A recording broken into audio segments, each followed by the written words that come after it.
আসসালামু আলাইকুম, সবাই কেমন আছেন? আজকে বানাবো কলা পাতায় ঐতিহ্যবাহী তালের পিঠা।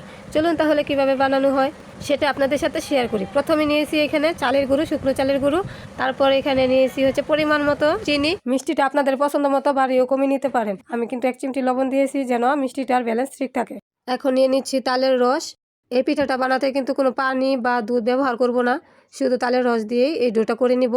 এটা কিন্তু আমাদের নরসিংদীর ঐতিহ্যবাহী একটা তালের পিঠা, কলা পাতায় বানানো হয়। হ্যাঁ, আরেকটা কথা বলতে ভুলে গেছি, এখানে কিন্তু আমি বেকিং সোডা বা পাউডার কোনো কিছু ব্যবহার করিনি। আপনারা যদি চান তাহলে কিন্তু এগুলা ব্যবহার করতে পারেন। দেখেন আমার পিঠার ডোটা একদম কমপ্লিট হয়ে গেছে, এত পাতলাও না আর বেশি ঘনও না। এখন একটি ঢাকনা দিয়ে 4 থেকে 5 ঘন্টা রেস্টে রাখবো।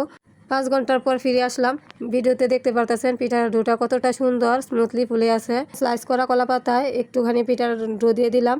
তারপর চামচের সাহায্যে একটু ছড়িয়ে নিতে হবে। মনে রাখতে হবে বেশি পাতলাও না বেশি ভারীও না, যে মাঝারি সাইজের মতন করে ছড়িয়ে দিতে হবে। তারপর উপর থেকে আরেকটি কলা পাতা দিয়ে তাওয়াতে দিয়ে আগে থেকে চুলায় বসিয়ে রাখা কিছুটা গরম তাওয়ায় পিঠাটা দিয়ে তারপর সরা দিয়ে ঢেকে দিতে হবে। চুলার জালটা কিন্তু মিডিয়ামে রাখতে হবে, তা না হলে উপর থেকে পুড়ে যাবে, ভিতরে কাঁচাই থেকে যাবে। এই যে দেখেন এখন আমি পিঠাটা উল্টিয়ে দিয়েছি। এখন তার উপরে আরেকটি কলা পাতা দিয়ে আবার ঢেকে দিয়েছি। এমন ভাবে হালকা জাল একটু সময় ধরে পিঠাটা 4-5 বার উল্টাতে হবে। এই যে দেখেন আমার পিঠাটা হয়ে গেছে। এখন আপনাদেরকে পিঠাটা ভেঙে দেখাবো পিঠাটা ভিতরে কতটা সফট হয়েছে আর একটুও কাঁচা নেই, সুন্দরভাবে সিদ্ধ হয়ে গেছে দেখেন। আর বাকি পিঠাগুলো এভাবেই বানিয়ে নিতে হবে। ভিডিওতে দেখে আপনারা বুঝতেই পারবেন। জালটা যেন মিডিয়ামে থাকে, পিঠাটা যেন পুড়ে না যায়, সেই দিকে খেয়াল রাখলেই হবে। আপনারা চাইলে গ্যাসের চুলায় পিঠাটা বানাতে পারবেন।